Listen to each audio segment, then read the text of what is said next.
Good morning, students. 22nd September 2021, and our worksheet number is 32 of class 10th. Chapter Light, and our topic is Image Formation by Spherical Mirror and Mirror Formula. गोलीय दर्पण द्वारा प्रतिबिंब तथा दर्पण के सूत्र।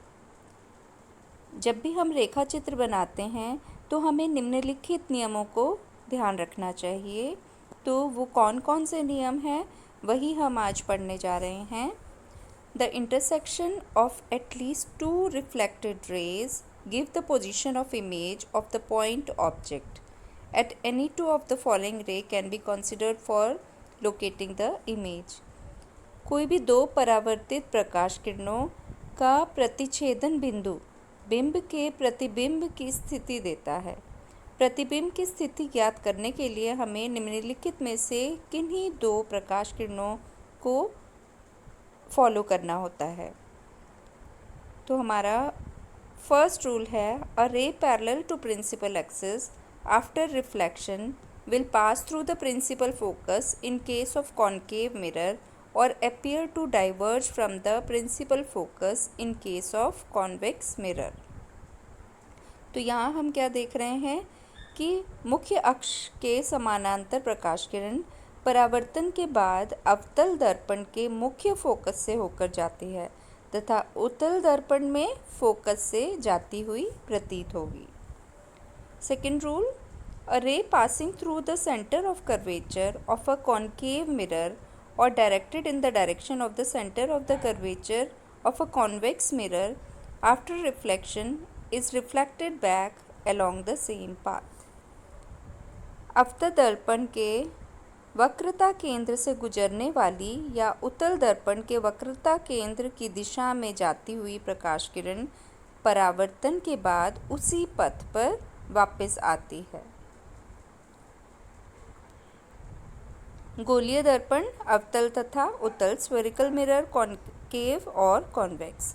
For रे diagrams the position of image for different positions of object, जो कि आपके टेक्स्ट बुक में चैप्टर नंबर 10 में है, वो अभी हम करेंगे। और हमने अभी अपने दो रूल्स किए हैं। अभी और रूल जो है वो क्या है कि a ray passing through a principal focus of a concave mirror और अ रे which is directed towards the principal focus of a convex mirror after reflection will emerge parallel to the principal axis। ये हमारे first वाले का ही बिल्कुल opposite है कि अवतल दर्पण के फोकस से जाने वाली प्रकाश किरण या प्रकाश किरण से जो उत्तल दर्पण के फोकस की ओर जाती है परावर्तन के बाद मुख्य अक्ष के समानांतर जाएगी। And our last rule is, a ray incident obliquely to the principal focus towards the point P। P क्या है बच्चों? Pole of the mirror। On a concave mirror or a convex mirror is reflecting obliquely। अवतल दर्पण या उत्तल दर्पण पर बिंदु P की ओर तिरछी आपतित प्रकाश किरण तिरछी परावर्तित होती है।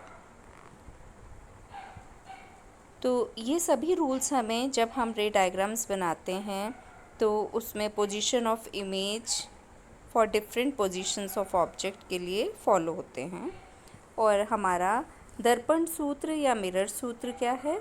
1/f is equals to 1/v plus 1/u, where u is the object distance, v image distance, f focal length, relation between r and f is equals to r/2। तो focal length क्या है? focal length है radius of curvature divided by 2।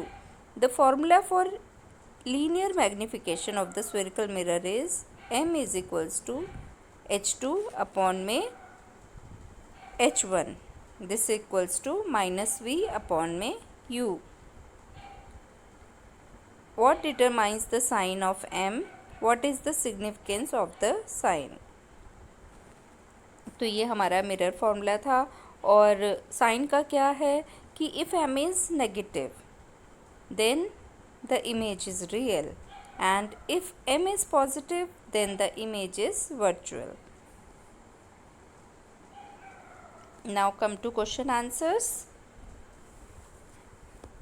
Concave mirror produces a magnified image. The object is placed at, तो object कहाँ होगा? Object is between focus and pole, तो हमारा option number C is correct. Question number second. The position of image at C and the image size of object. The position of object is, then the position of object is at the center of curvature. Question number 3. A mirror produces real, inverted and highly enlarged image. Highly enlarged image. The mirror is concave mirror. Option number A. Question number 4. The radius of curvature of a spherical mirror is 40 centimeter. Calculates its focal length. So we know focal length is equals to radius of curvature divided by 2. So here the radius of curvature is 40. So what will be the answer? We write F is equals to R upon 2, and R, radius of curvature is 40 divided by 2. Answer is 20 centimeter.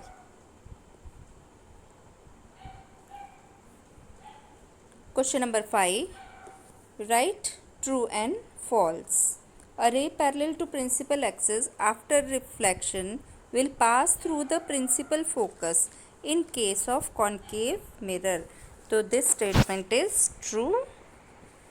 Next, a ray incident obliquely to the principal axis towards a point P on the concave mirror or convex mirror is reflected parallel to principal axis. This is false because it goes obliquely. Now third, a ray passing through the center of curvature of a concave mirror or directed in the direction of the center of curvature of a convex mirror. After reflection, a reflected is reflected back along the same path. So this is also true. ये थी हमारी आज की worksheet. मिलते हैं अगली worksheet के साथ. ओके.